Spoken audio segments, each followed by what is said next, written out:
دوسرا سوال، اگر نماز کے دوران یہ شک ہو جائے کہ پیشاب کے قطرہ خارج ہوا ہے لیکن یقین نہیں ہے، صرف محسوس ہو، تو اس صورت میں کیا کیا جائے؟ یقین پر عمل کیا جائے اور شک کو چھوڑ دیا جائے، کیونکہ حدیث میں سے بخاری کی حدیث میں کیا ہے، اگر کچھ اپنے پیٹ میں کوئی چیز محسوس کرتا ہے اس وقت تک نماز سے خارج نہ ہو جب تک کہ آواز نہ سنے یا اس کو بو نہ آئے۔ تو اس میں کیا ہمیں دلیل ملتی ہے، کیا قاعدہ شرعیہ ہے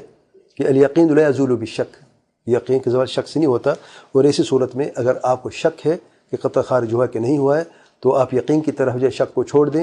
آپ کو یقین ہے کہ آپ باوضو ہیں، آپ اپنے وضو کو جاری رکھیں، مکمل رکھیں اور نماز بھی جاری رکھیں، کوئی حرج نہیں ہے، شک کی طرف